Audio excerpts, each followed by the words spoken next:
¿Por qué están con gorras ustedes dos? Salgan de sus gorras, se van a quemar con el sol. Está lloviendo, se echa la pestaña. ¿Quién se echa la pestaña? Claro, claro. Siempre afuera, si quieren, hagan lo que quieran. Aquí no. Si no, vendría yo también con mi pantalón roto, con mi camisa por fuera, con gorra, sin bañarme. Recuerden eso, ustedes no son de afuera, ustedes van a ser médicos. Si no, como sea. ¿Ya? Es algo que siempre he recomendado en todo lado. ¿Sí? Hay alguien que ha cambiado su estilo, le queda de 10. A mí me parece genial lo que ha cambiado su estilo a alguien. ¿Sí? ¿O has conocido a alguien? ¿Tiene que grabar? ¿Ya tiene recorrido eso? No, había un video, creo en el Face o en las noticias, que había alguien que ha robado con esa camisa.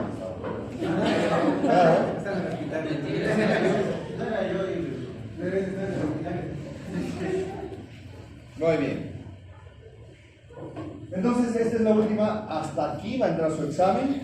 Y a partir de esto, de lo que vamos a hablar ahora, ya empezamos a acumular nuestro tema para el final. ¿Cierto? Para el final es todo. ¿Por qué te asustas? Preguntas abiertas, ¿no? ¿En dónde? El viernes primero da. A ver. Después ya. El viernes. El final va a tener de todo un poco, incluido crucigramas, le vamos a poner. Algo para que se diviertan, para que no sea tan hoy examen. Valoración de la taxa. ¿Verdadero o falso? Entonces, la valoración de la taxa. ¿Qué creen que es taxia? ¿Alguna idea lógica? ¿Alguna idea loca? Movimiento. ¿Habrá algún movimiento en reposo? ¿Y qué será ese movimiento en reposo? Ya puede ser. Puede ser. Entonces, ¿qué vamos a hacer nosotros? Vamos a evaluar una taxia estática que va a estar relacionada, entre comillas, con el tono muscular, y una taxia dinámica que ya va a involucrar movimientos. En la taxia estática simplemente el paciente debe estar de pie en una posición anatómica o en una posición adecuada para que el paciente se sienta cómodo, y solamente vamos a evaluar su postura. Que esté derecho, que esté recto, que esté tranquilo, que no haya, estamos hablando de neurología, que no haya movimiento, balanceo o pérdida de equilibrio. Ya cuando entramos a la taxia dinámica, vamos a evaluar movimientos. El primer ejemplo siempre va a ir relacionado a movimiento. Abre los brazos y con la punta de los dedos toque la punta de la nariz con los ojos cerrados. Entonces el paciente no va a tener este movimiento fino, normal, va a tener algún conflicto o va a ir hacia otra posición en nuestra mano. En el siguiente ejemplo, con las extremidades inferiores, se le debe pedir al paciente que lleve el toque con el talón del pie derecho, la rodilla contralateral. Y el paciente hace el movimiento y le pedimos que lleve a la mitad del muslo, y el paciente puede llevar a la mitad del muslo o directamente no va a cumplir la orden, no va a lograr ese movimiento.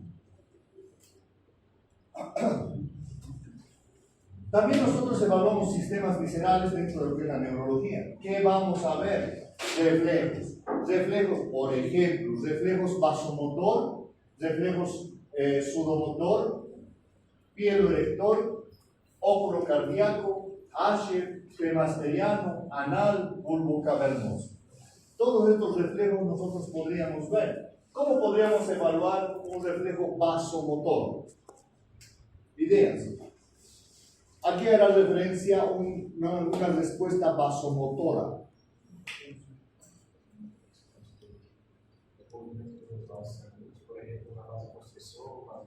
¿Ya? ¿Vasoconstricción o vasodilatación? ¿Cómo podríamos generar vasodilatación en alguno aquí? Con calor, ¿ya? Puede ser, ¿no es cierto? O compresión, también se puede utilizar el famoso, la famosa prueba del torniquete para los que están cursando con dengue, ¿no es cierto? Entonces tenemos pruebas, también podemos realizar pruebas de lacrimación, estimular o estimular las glándulas para que vayan a secretar lágrimas, dermografismo, raya meningia. Vamos a agarrar un objeto romo y vamos a realizar una marca, vamos a pasar sobre parte del cuerpo y ¿qué va a aparecer? Una línea se va a marcar. ¿Cómo dicen los pacientes? Bordo se me levanta, decimos, ¿cierto? Es un proceso inflamatorio localizado en la región. Horner o tosis, la respuesta o el signo de Horner, que vamos a buscar tosis palpebral, miosis o más en oftalmia. Pero el uso o la utilización en los pacientes de fenoftalina, almidón, por ejemplo, que va a causar respuestas también de algún tipo en el cuerpo, generalmente vasomotoras, inclinaciones, edemas que nosotros podamos encontrar en las regiones de nuestro paciente. Dentro de algunos signos especiales, dentro de procesos patológicos especiales de la parte neurológica, vamos a encontrar los signos benignos. Característico, signo meningio, una meningitis, rigidez de nuca, signo de Kernig positivo, signo de Brudzinski positivo o el signo de Binda positivo. Y estos los vamos a ver cuando estemos viendo los signos. Signos radiculares. ¿Se acuerdan del signo de la Segue? El Vertreuen, Nafziger, el Junke, de estos hemos hablado en la serie, y el de Nafziger-Jones, para que se recuerde algo. Signos motores, también habíamos hablado, el signo de la navaja en una hipertonía, signo de la rueda dentada, el signo de Babinski en la planta del pie, y el signo de Hoffman, que actualmente no se está realizando, serían los tres primeros. La salida torácica, Watson, las respuestas postoclaviculares o hiperabducciones dentro del movimiento, signos tetánicos, electroshocks o el shockstick, que van a ser signos que vamos a ir viendo dentro de lo que son las partes de los síndromes neurológicos. Entonces, una ficha en negro, ¿qué ha pasado? Esta historia continuará. Ahí terminó. De inmediato. Síndromes neurológicos. Los síndromes neurológicos, bueno, primero ya recordando su pasado, ya sabemos qué es un síndrome, y si estamos hablando de la parte de neurología, vamos a hacer referencia a problemas dentro de la neurología, ¿no es cierto? Entonces, ¿qué vamos a tener aquí? Dentro de la clasificación de los síndromes neurológicos, vamos a encontrar uno de los más representativos o con mayor frecuencia de presentación, o que va a estar asociada o va a ser causa de alguna complicación dentro de la neurología, siempre va a estar dentro de las literaturas la hipertensión endocranial. La hipertensión endocranial va a ser nada más que el conjunto de signos y síntomas ocasionados, ¿por qué? Por el incremento de la presión intracraneal del líquido cefalorraquídeo, ¿no es cierto? ¿Cuánto es la presión del líquido cefalorraquídeo dentro de sus cráneos, saben? ¿Saben o no? ¿No? ¿Nunca se ha medido? La posibilidad de lesión del encéfalo, ¿ya?, va a estar determinada por el tiempo de la hipertensión. Mientras más tiempo demoremos nosotros en hacer un diagnóstico, mayor la complicación, mayor la severidad o el daño que se pueda ocasionar en nuestro paciente. Dentro de las etiologías de la hipertensión endocranial vamos a tener ejemplos, lesiones expansivas de crecimiento rápido, como abscesos, granulomas, quistes, hemorragias o tal vez los mismos aneurismas cerebrales, dentro de procesos que vayan a crecer rápido dentro del intestino. Dentro de otro grupo de la etiología están las afecciones con obstrucción al flujo del líquido cefalorraquídeo, hidrocefalias congénitas o adquiridas, meningitis con bloqueos del espacio subaracnoideo y fracturas del cráneo. Todas estas relacionadas, en algún momento ustedes van a ver o ya han visto que pueden generar aumento de la presión intracraneal. Y dentro del tercer grupo, dentro de la etiología, las enfermedades que vayan a cursar con congestión cerebral venosa. Entonces, ¿qué vamos a encontrar? Meningitis, como les había dicho, una meningitis va a llevarte a hipertensión endocraniana. Edema cerebral, obviamente, encefalopatía hipertensiva o compresiones o trombosis venosas que vayan a estar presentes en esta región. Entonces, ¿qué vamos a hacer? La presión normal del líquido cefalorraquídeo, para que ustedes se acuerden, es de 2 a 12 milímetros de mercurio. ¿Ya? Esa es la presión normal dentro del cerebro. Si hay un incremento, va a ir comprometiendo la perfusión cerebral. Por eso es que decimos que el diagnóstico debe tratar de ser rápido. Mientras más tardamos, mayor el tiempo. Menor la perfusión cerebral, mayor el daño. Normalmente cuando esta presión va a alcanzar valores entre 15 y 40 milímetros de mercurio, es donde más clínica vamos a encontrar. Pero ¿qué ocurre entre el 12 y el 15? Es un periodo o una etapa de observación. ¿Quiénes juegan fútbol? Cuando le da un buen cabezazo a la pelota y quedan más tontos que de costumbre, ¿qué pasa? Estamos generando un edema cerebral, lo cual está ocasionando el concepto de contusión, una contusión cerebral, lo que va a causar un incremento de tu presión que puede llegar hasta 15 en el mejor de los casos. Y vas a tener mareos, vómitos o cefalea. ¿Ya? Entonces, ¿cuál va a ser nuestro cuadro clínico en este caso? Vamos a tener una triada clásica, una triada que nos va a llevar a una gran sospecha de este problema. Cefalea, vómitos y edema de papila o papiledema. La cefalea. La cefalea es el principal dato clínico que va a alojar a nuestro paciente, además de que es más frecuente. ¿Ya? Generalmente va a comenzar un dolor, una cefalea que va a durar 20 minutos, después va a desaparecer, va a volver otra vez a aparecer el dolor y va a durar otra vez 20 minutos, dice, ¿no? Es periódica, ¿ya? Es un episodio periódico, va a aparecer, va a desaparecer, va a aparecer, va a desaparecer. ¿Puede despertar al paciente? Sí, pero con mayor presencia durante la mañana, que generalmente no va a responder a un medicamento convencional, por decirlo. Después va a adoptar características mucho más específicas. Va a ser intenso y persistente. Ya no va a haber esa disminución del dolor y aumento, disminución y aumento. Va a doler y doler.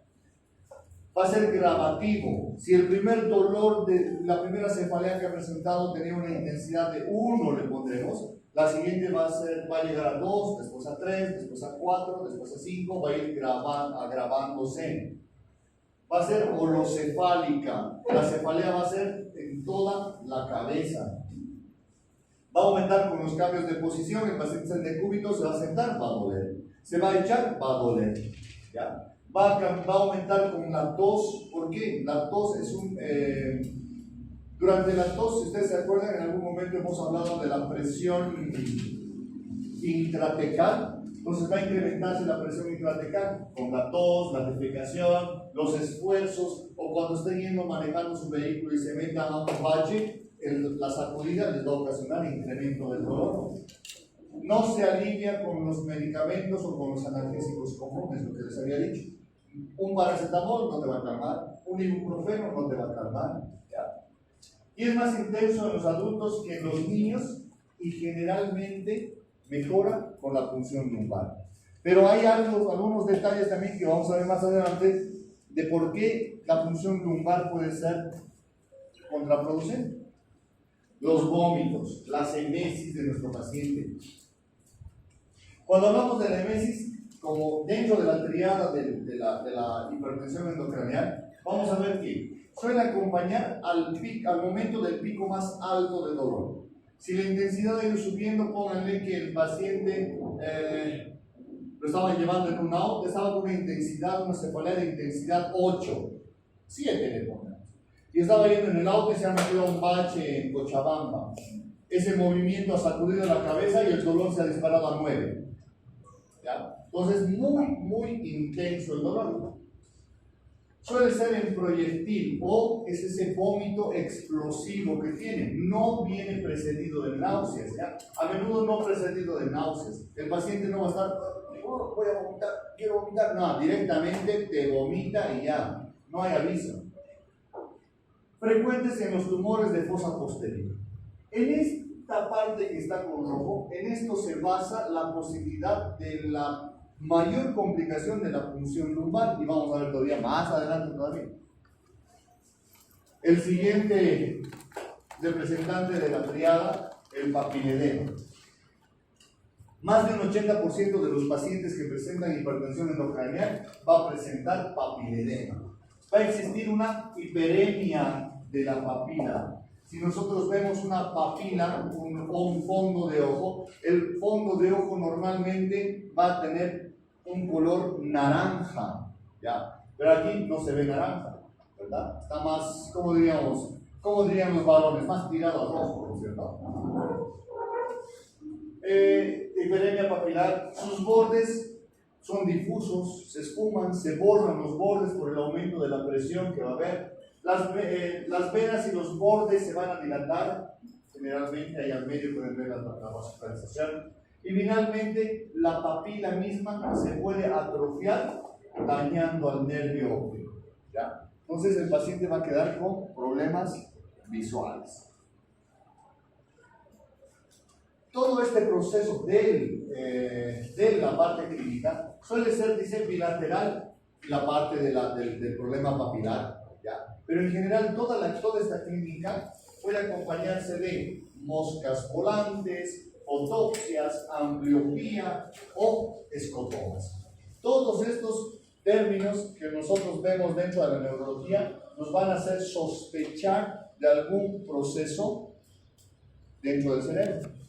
El diagnóstico, esencialmente clínico, como han visto.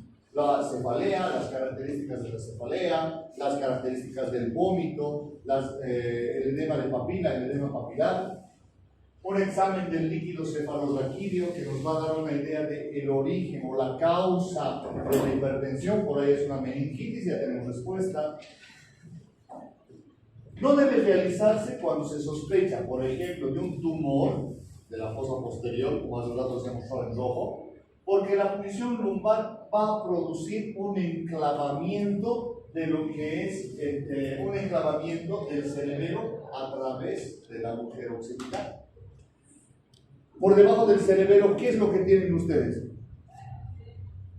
¿Tienen algo o nada?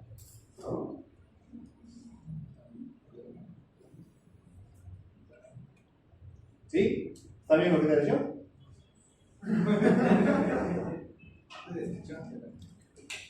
¿Qué tienen debajo de su cerebelo?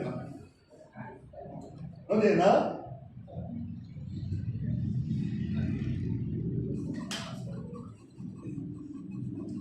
Nada. ¿Cuál es Víctor? Él dice el tálamo. ¿Sí? ¿Y qué hay en el tálamo? ¿Hay algo? Porque este enclavamiento de tu paciente puede causarle la muerte. ¿Ya? ¿Y por qué le va a causar la muerte? Se enclava, se enclava. Pero principalmente, ¿qué puntos o qué áreas de control general tenemos ahí? El bulbo raquídeo. ¿Y qué va a haber en el bulbo raquídeo? ¿Qué 4 cosas? Algo mejor. Los pares craneales no te van a matar tan rápido. Centros de la presión arterial, del corazón. ¿Qué más? De la respiración. ¿Y por qué moriría tu paciente? ¿Por asfixia? Yo le pondría un paro cardiorrespiratorio, ¿no es cierto? Eso querías decir, estás pensando otra cosa, estás rodeado de bichos.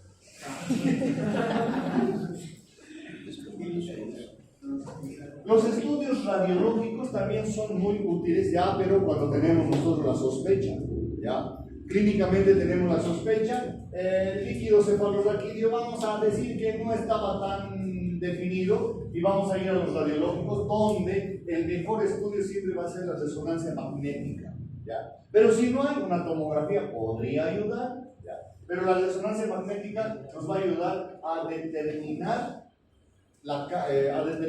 qué tan grave está el cuadro clínico en cuanto al edema cerebral o aumento de la presión.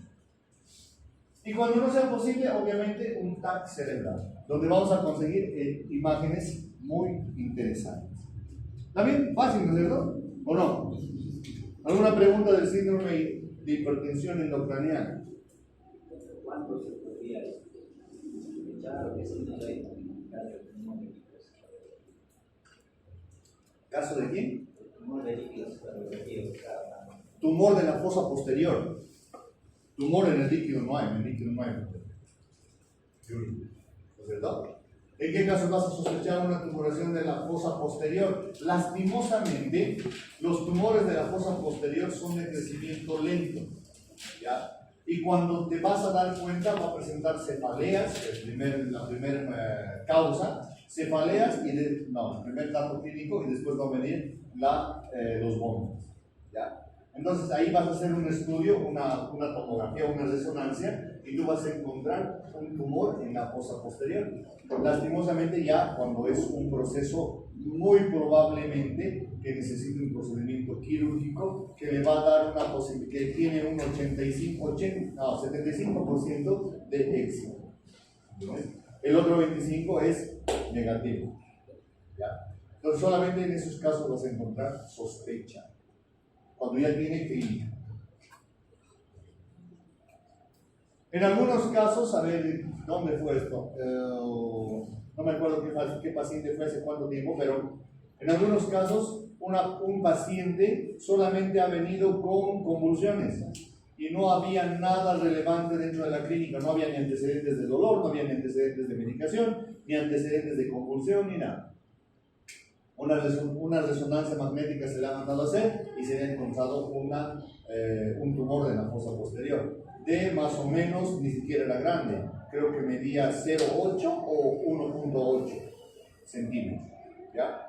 Entonces, si es 1,8 es lo más considerable y ya te presentaría clínica dentro del cerebro, dentro del cráneo, ¿cierto? Claro, no hay clínica. Si hay detalle, ¿no? Si está muy lejos de la ciudad de donde vas a sacar esto, la clínica. ¿Y qué vas a hacer? No te lo vas a quedar ahí a tu paciente.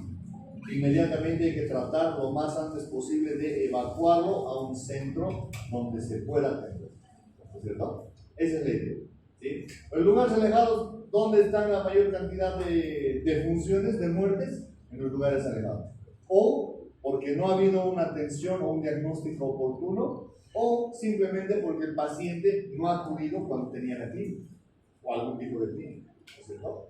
Y otra causa directamente porque donde vivía el paciente no hay un centro médico próximo, ¿verdad? Entonces, ¿qué ocurre aquí? Los que son de aquí van a ir, les van a mandar lo clásico, vas a ir a buscar a un perro que ha mordido a alguien en el campo, ¿y qué vas a ver? Vas a entrar a una casa y tienes que caminar 2 kilómetros para encontrar la otra casa. Y otro kilómetro más al otro lado para encontrar la otra casa. ¿Y el hospital dónde está? En auto estás llegando, en ambulancia estás llegando del hospital en 20 minutos, lo más cerquita. Pues imagínate cómo van a hacer, ¿verdad? Entonces es importante tratar de encontrar lo más antes posible. Es lo mejor que puedes hacer. Un diagnóstico, así sea una sospecha, ¿no? Un día un paciente me ha venido, por eso de la hipertensión, un paciente de, si mal no recuerdo, 45 años, varón. Les conté creo este detalle. El paciente tenía cefalea holocraniana y solamente cefalea holocraniana. Le hemos evaluado y hemos tratado de encontrar algún antecedente, no tenía nada. Pero en el detalle de cuando le preguntamos, ¿toma algún medicamento o estos días ha tomado algún medicamento? El paciente era casado y tenía otra novia de 20 y pico de años y tenía que cumplir con las dos. Durante 5 días se ha tomado en la mañana, en la tarde y en la noche Viagra. ¿Ya? Entonces es un vasodilatador periférico que ha ocasionado un aumento de la presión intracraneal, ¿ya? Lo que le ha causado la cefalia. Entonces, ¿qué se ha hecho? Se le ha internado, se le ha mantenido hidratado, se le ha mantenido en observación, nada más y pasó, porque dentro del estudio no había nada. Pero ese antecedente ha sido suficiente, ¿verdad? Entonces, no se olviden de preguntar esos detalles a sus pacientes. ¿Algo más? ¿Está bien? ¿Sirve, Yuri? ¿Seguro? No vas a tomar tantos de esos píldoras. Bonita.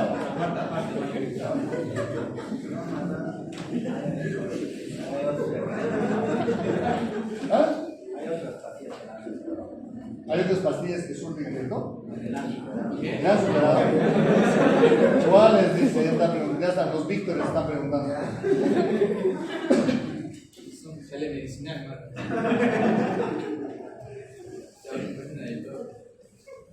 Síndrome meningoencefálico. Un síndrome meningio. ¿Ya? Entonces, se caracteriza por un síndrome de hipertensión endocraneal, ¿ya? De intensidad variable. Entonces, ya vamos a tener ya estamos viendo que va a haber una relación entre una meningitis y una hipertensión endocraneal. Hay alteraciones del líquido cefalorraquídeo y hay una irritación directa de las estructuras que están en el sistema nervioso. Va a implicar que un trastorno irritativo específicamente de las meninges, por eso el nombre, ¿no es cierto? De las meninges y de las áreas adyacentes, de las estructuras vecinas. Dentro de sus etiologías, o dentro de la etiología, existen etiologías inflamatorias como bacterianas, micóticas, virales o parasitarias. Cada una, cualquiera de estas tenemos ejemplos. Y hay otras no inflamatorias donde van a estar asociadas a procesos hemorrágicos o neoplasias, crecimientos de algo próximos a esta región. ¿Cuál va a ser la clínica? También va a haber cefalea, pero las características de la cefalea, dice, puede ser muy intensa y predomina en la región fronto-occipital, ya no en la región orocraneana, ya no en toda la cabeza. Esta es más fronto-occipital. Es continua, pero va a aumentar con los esfuerzos principalmente, igual que la otra, sí. Se va a acompañar de fotofobia y algoacusia. Entonces va a haber el paciente ¿qué es la fotofobia? Miedo a las fotos de cuando era chango, ¿cierto? Y la algoacusia,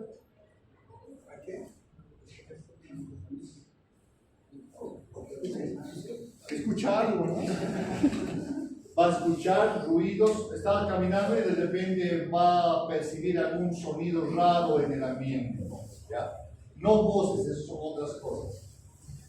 Puede haber dentro del cuadro clínico, dentro de las características, contracciones musculares, ¿ya? El paciente va a referir raquialgias, dolor en la región posterior, la columna, así que la espalda, doctor, me duele la espalda.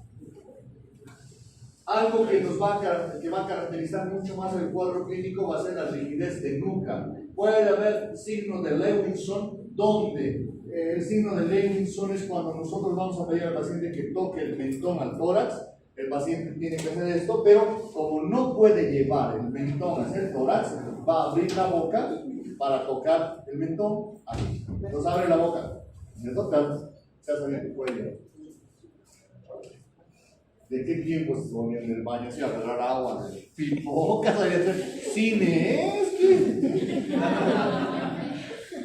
mal acostumbrados ya están ustedes conmigo, ¿no? Sin vergüenza toditos. Cuadro clínico también, dentro de la clínica encontramos que opistótonos, un término que han aprendido desde semiología 1, han aprendido, ¿cierto? ¿Qué era el opistótonos? Hiperextensión. ¿Y por qué se daba el hiperextensión? Por una mala nutrición. Igual que en el tétanos te pasa. En el tétanos. En la polio no hay, pierde sensibilidad. Esos son de los niños que ustedes vuelven, ¿no? Sí, con fierros desde aquí, ¿no sé dónde? Creo que ahora no, hay varios mensajes que se murieron. Sí, han vuelto a aparecer, así que tienen que vacunarse. Opistótonos, especialmente en los niños, dice.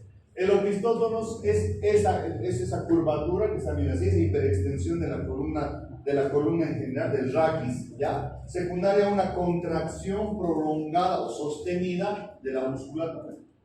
Hay rigidez del raquis, esta parte, dice, por la rigidez del raquis es difícil flexionar la columna vertebral, el tronco. Se puede levantar al paciente fácilmente en un solo plano. Le agarras del pie, levantas y el paciente se levanta enterito, ¿ya? Por la rigidez que está existiendo en la región.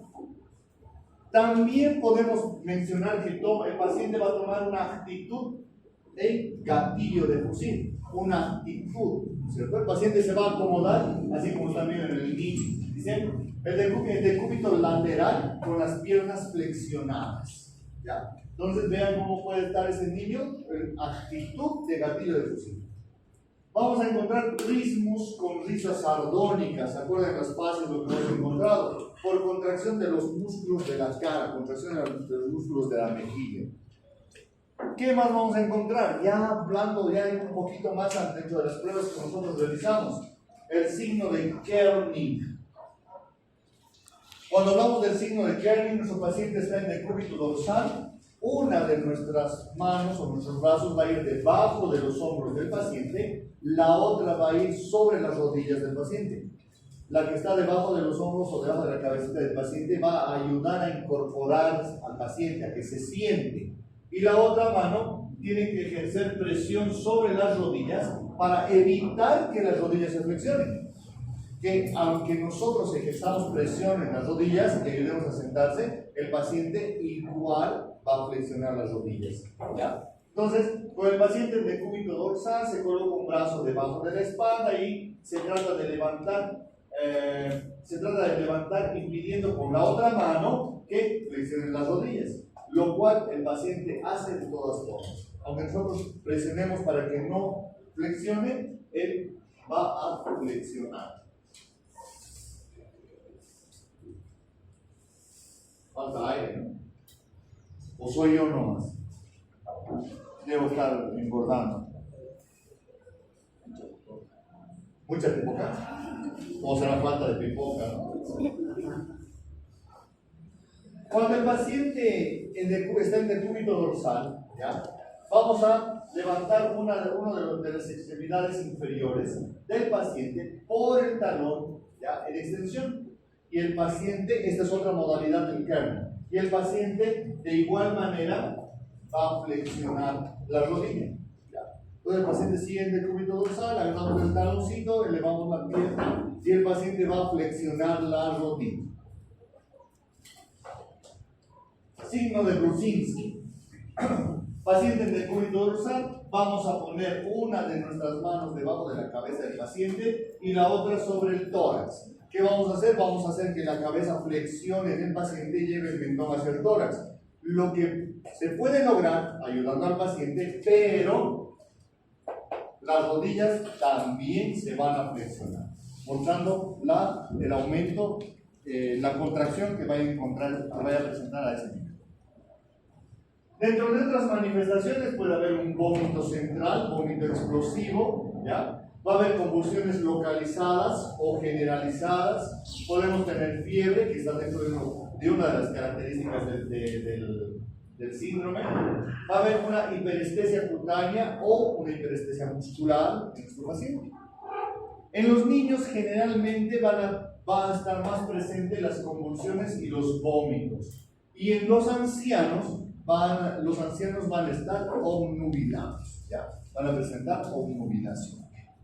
¿Cómo vamos a hacer el diagnóstico? El diagnóstico, como es una patología central, el diagnóstico se va a basar en un estudio del líquido cefalorraquídeo. En la prueba de los 3 tubos, se extrae 10 cc de líquido cefalorraquídeo, se divide en 3 tubitos. ¿Qué van a hacer esos 3 tubos? Dicen, vamos a enumerarlos y vamos van a servirnos para un estudio bacteriológico y los otros para un estudio citoquímico y físico en el paciente.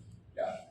Entonces, aquí hay un ejemplo de qué cosas podríamos tener nosotros como resultados. El líquido cefalorraquídeo normal, su aspecto normal es claro, límpido e incoloro, no tiene color, es líquido, no tiene sedimentos, se denomina en cristal de roca.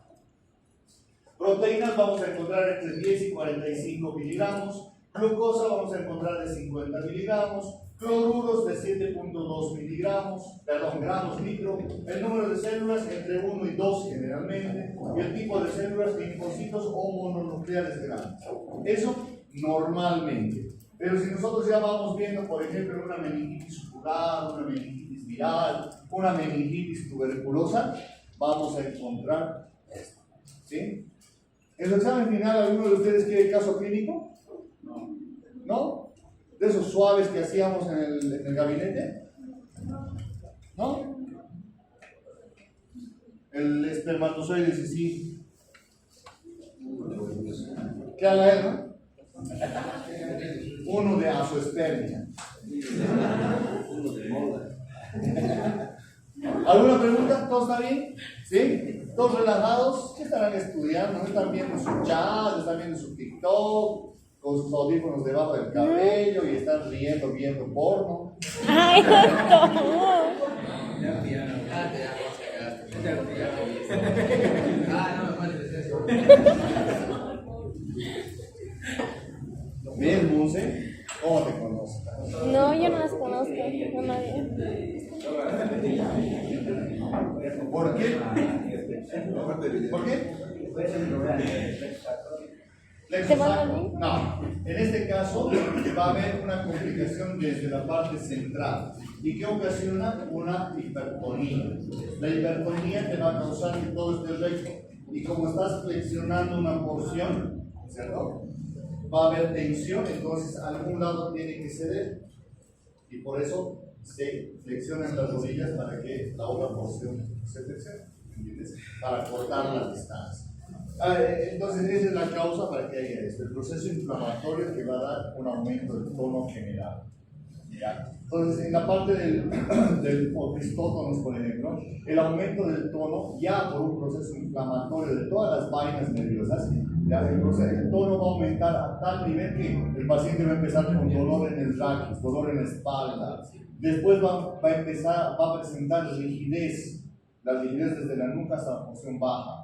Y después la rigidez va a incrementarse a la región inferior, a las extremidades inferiores. Por eso dicen que al paciente podemos levantarlo desde los pies. Imagínense que es de pie, levantamos los pies y todo el cuerpo se puede levantar como si estuviera en una tabla. Y ahí va a ir empeorando el cuadro, haciendo que el paciente se hiperextienda por el aumento de la contracción secundaria a la inflamación de las vainas. O sea, ya es más complejo la parte última.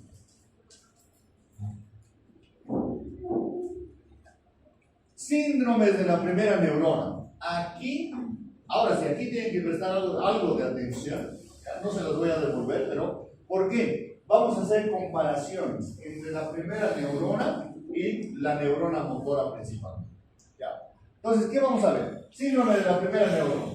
En ocasiones se ocasiona generalmente por cualquier lesión que vaya a afectar la neurona superior. Recuerdo de neuroanatomía, están arruinados. Dentro de la etiología, ¿qué vamos a ver? Puede haber lesiones vasculares, ¿ya? Hemorragias por ruptura arterial, hipertensión arterial, arteriosclerosis, aneurismas cerebrales, que puedan estar relacionadas aquí, ¿cierto? ¿Qué más va a haber dentro de la etiología? Isquémica, estamos hablando de problemas vasculares, ¿cierto? Trombosis, embolias, ya dentro de las embolias puede ser una embolia producida tal vez por una estenosis mitral, fibrilación auricular, endocarditis bacteriana o un genial infarto del miocardio. Pero también tenemos otro tipo de lesiones, lesiones compresivas por compresión ahí adentro. Entonces, tumores ya sean malignos, benignos, granulomas o algún quiste, una meningoencefalitis o un absceso y algún traumatismo de cráneo, ¿no es cierto? La mayoría, no, dentro de nuestro medio se han incrementado los traumatismos de cráneo. Dentro de la clínica, aquí va lo divertido. Dentro del cuadro clínico, en esta lesión, vamos a encontrar hemiparálisis o hemiparesia. ¿Sí? La mitad del cuerpo va a estar paralizado o la mitad del cuerpo va a estar con disminución de la fuerza. Vamos a tener una hipertonía o una contractura muscular. Vamos a encontrar que solo hay una atrofia en caso de inactividad. Cuando va a haber una hemiparálisis, podemos encontrar una atrofia, ¿cierto? Va a haber hiperreflexia y los reflejos cutáneos abdominales van a estar abolidos. No van a haber reflejos cutáneos. El signo de Babinski, ¿se acuerdan del signo de Babinski? Va a ser positivo. Hay sincinesias, y esos términos de los movimientos patológicos como la sincinesia lo vamos a ver como tales movimientos, ¿ya? Pero no van a haber fasciculaciones. Bien, hasta aquí el cuadro clínico está fácil, ¿no es cierto? Pero vamos a ver las lesiones de la segunda neurona motora o la neurona inferior. ¿Quién ha sido? Estoy sintiendo un olorcito hasta aquí, ¿no? Porcho les voy a poner. Lesiones de la segunda neurona motora. O ha venido de afuera. De afuera, ¿sí? El aire está viniendo de ahí. Está pasando así. No, en el sexto piso se sentía eso por fisioterapia. No. Lesiones de la segunda neurona. Aquí vamos a hacer algunas diferencias. En la primera parte dice, si las lesiones asientan sobre los núcleos de origen de la segunda neurona motora, a nivel del tallo cerebral o de la médula espinal, se va a llamar parálisis nuclear. ¿Ya? Pero hay algo más. Si la lesión va a afectar a cualquier punto de la vía motora después de la emergencia en los núcleos de origen, se va a llamar parálisis infranuclear. Pero lo más bonito es esto. El cuadro clínico. Va a haber una paraplegia o paraparesia. En el anterior caso solamente había una hemiplegia o hemiparesia. Y hay una diferencia. Monoplegia o monoparesia, lo propio, una solita, ¿cierto? Puede haber polineuropatía, todo el proceso, toda la región neurológica.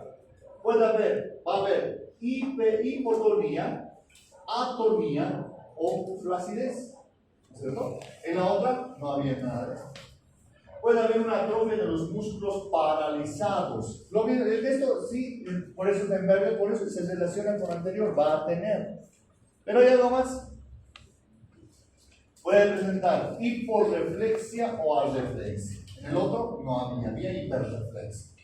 Los reflejos cutáneos abdominales van a ser normales, en el otro estaban abolidos. No hay signo de Babinski, en el otro estaba presente el signo de Babinski. No hay sincinesias, en el anterior habían sincinesias. Hay fasciculaciones y en el anterior no habían fasciculaciones. Entonces, lesiones de la primera neurona motora y de la segunda neurona motora, ¿no es cierto? Dentro de este tipo de lesiones, ¿ya? Generalmente, aquí está el ejemplo en la imagen.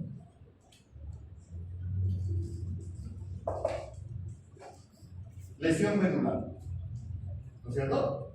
Porque ahí es el mejor ejemplo, ¿ya? Como el perrito que le han disparado los milicos en Santa Cruz, ¿no?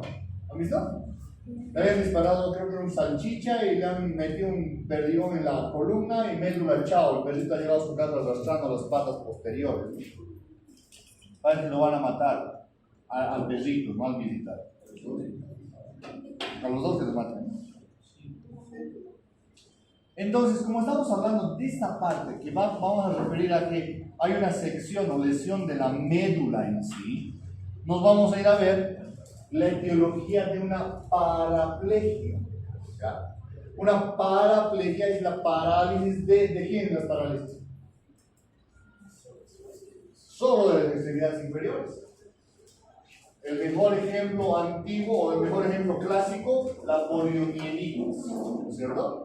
Poliomielitis, una mielitis transversa, tumores, traumas, síndrome de Guillain-Barré, que ya está de diferente color porque ya no están tan dentro de las peorcitas, decir así, diabetes, saturnismo, alcoholismo, ¿Qué es el saturnismo?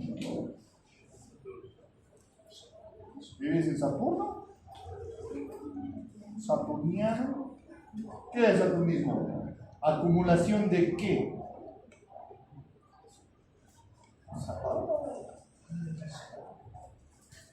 ¿De Saturno? ¿De sal? ¿De qué? Y si hablamos de una monoplegia, hay dentro de la etiología el mal de Pot. ¿Saben qué es el mal de Pot? De Pot, no de Poto. ¿Tuberculosis dónde? En la columna vertebral. Hernias de disco, fracturas vertebrales, aracnoiditis, ¿no es cierto? ¿Qué más? Otra etiología de la polineuropatía. Trastornos metabólicos como la diabetes o la porfiria. Trastornos como alcoholismo, arsénico, plomo, mercurio. Carenciales como la carencia de tiamina. Infecciones como la lepra, que van a ser causas directas de una polineuropatía.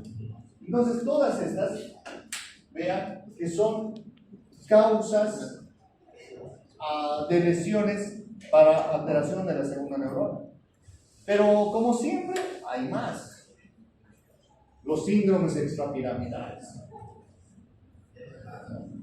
Cuando estamos hablando de los síndromes extrapiramidales, aquí hay una diferencia entre el extrapiramidal y el intrapiramidal o piramidal como tal. Se debe a compromisos de los ganglios basales y a la parte de sus conexiones, de sus uniones. El sistema extrapiramidal, ¿qué es? ¿El 14? ¿Y 15? Está bien, amigo. El sistema extrapiramidal va a intervenir en todo lo que es el control del movimiento voluntario, si se acuerdan de esa parte, ¿cierto? Y además del tono muscular, y va a participar en la producción de los movimientos automáticos. ¿Sí? ¿Qué movimientos automáticos tienen ustedes? ¿Masturbarse? Estos Víctores. Respiración. Entonces, aquí hay un pequeño esquema para que ustedes recuerden algo de eso, ¿ya? Que no se van a acordar ahorita, yo sé, pero ¿qué vamos a tener dentro de la clínica de este proceso extrapiramidal? Trastornos del movimiento, hipocinesias o hipercinesias. Hipocinesias, disminución de sus movimientos. ¿Ya? Si están por dormir así como el Yuri, vaya para llevar la mano a su cara, va a tardar así, con más dificultad, más lento. ¿Ya? Entonces, o una hipercinesia, ¿ya? Si están así como uno de los Víctores queriendo escribir rápido, van a escribir rápido y van a escribir mal. Trastornos del tono, hipotonía y hipertonía, cualquiera de los dos puede presentar. Trastornos en la postura, distonías, no va a tener un equilibrio normal en cuanto a su postura, va a estar sentado, así como la Monse, toda chueca. Trastornos del movimiento. Vamos a encontrar aquí unas, como habíamos dicho, hipocinesias o bradicinesias. Y dice, dificultad para iniciar el movimiento voluntario. No puede moverse fácilmente, no puede caminar sin que no haya dificultad. Los movimientos son lentos, torpes. Hay hipomimia, no hay expresión facial. O puede haber inexpresividad facial total. Falta de movimientos asociados y micrografia. Se presenta en la EP, característico de la enfermedad de Parkinson. ¿Sí? Entonces, la enfermedad de Parkinson es una enfermedad o un síndrome extrapiramidal. Para que no se olviden, porque en neurología con eso los van a hacer miércoles. Trastornos del movimiento dentro de este proceso extrapiramidal. Hipercinesias, temblores. Ahora, ¿qué cosita han sido los temblores? Es un movimiento involuntario, oscilatorio, rítmico, regular en amplitud y frecuencia. Se produce alrededor de un eje. movimientos que realizan los parkinsonianos, el signo del contador de monedas. ¿Se acuerdan? ¿Cómo es ese signo? ¿Han visto? ¿No han visto? ¿Cómo cuentan monedas ustedes? Billetes no creo, son ustedes de privada, ¿no? Me olvidaba. Este movimiento. ¿No es cierto? El signo del contador de monedas. ¿Qué más? Cuando nosotros vamos a explorar el temblor de cualquier paciente, no específicamente parkinsoniano, vamos a hablar aquí. El paciente debe estar sentado en la camilla con las piernas colgadas, se le pide que coloque el dorso de las manos sobre los muslos para evaluar un temblor denominado de reposo. Los dorsos de las manos sobre los muslos. Y vamos a evaluar. Temblor de reposo. Si está presente, temblor de reposo presente. Seguimos. Se le pide al paciente que extienda horizontalmente ambas manos, con los dedos de las manos separados. Se coloca, si queremos visualizar mejor, vamos a colocar una hoja de papel sobre las manos y vamos a poder ver el temblor, en este caso, de actitud. Vamos a evaluar el temblor de actitud, cuando le pedimos que ponga los brazos al frente. Está ejerciendo una actitud su paciente. Pero como siempre, tenemos más. Se le pide que tome un vaso con agua, un vaso solamente le van a dar y que lleve o que haga la demanda de querer tomarlo, que lleve a la boca. ¿Ya? Solo un vaso porque si es con agua y está temblando se va a bañar, ¿verdad? Entonces se le pide que haga ese movimiento. Se explora así el temblor de intención o temblor intencional. Se le pide que toque la nariz con la punta de los dedos. Lo mismo, ¿ya? Se valora el temblor de intención. ¿Sí? El mismo movimiento. El paciente, si alguno tiene algún familiar parkinsoniano o encuentra por la calle algún parkinsoniano, pídanle, a ver, haga esto, por favor, lleve la punta de su dedo a su nariz. El paciente va a hacer todo menos tocarse la nariz. Incluso puede ser divertido porque van a escuchar en la cara. El temblor postural o temblor de actitud. En algunos pacientes es un temblor fisiológico, en algunas personas es un temblor fisiológico. ¿Ya? ¿Quiénes han sido castigados en el colegio levantando las manos contra la pared? No, eso es otra cosa.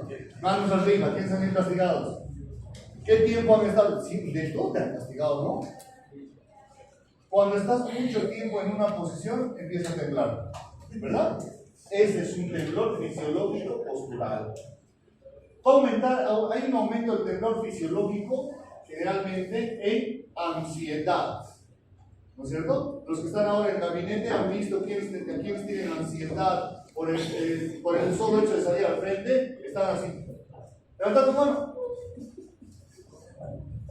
Privación del sueño, abstinencia de drogas, o puede ser por drogas, no sé. En especial algún ansiolítico que vayan a tomar, intoxicaciones por monóxido de carbono o simplemente hacen tirotoxicosis.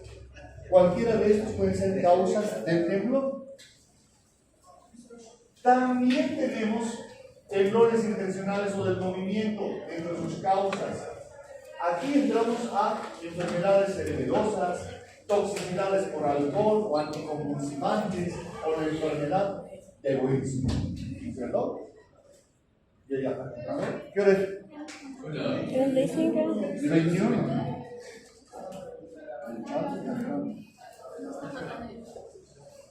Causas del temblor, seguimos el temblor en reposo, las causas, enfermedad de Parkinson, intoxicaciones por mercurio, ¿no es cierto? Esto es muy frecuente en los pacientes, en las personas que trabajan en las minas de oro, la intoxicación por mercurio. Ya nos falta mucho, pero vamos a quedar cerca de esto, las coreas. Las coreas son otro tipo de movimiento. Son sacudidas rápidas e irregulares que ocurren en forma involuntaria en diferentes sitios del cuerpo, cualquier parte de su cuerpo. El compromiso es generalmente distal, desaparece con el sueño y va a aumentar con los estados de estrés. La marcha es irregular e inestable, como si estuviera danzando. De ahí viene el nombre. Corea es un sinónimo, o dentro de su procedencia etimológica hace referencia a danza. ¿Ya? ¿Y qué vamos a encontrar en el paciente? Aquí en Cochabamba hay como 2 o 3 pacientes así. Van a caminar, ¿se acuerdan? Había un video donde caminaban con los muslos juntos, los pies separados, y cada paso daba con la cadera. ¿Se acuerdan las marchas? Los brazos están extendidos por la parte posterior y el paciente camina con un paso con la cadera. El otro paso, la cadera. Entonces, eso es una corea.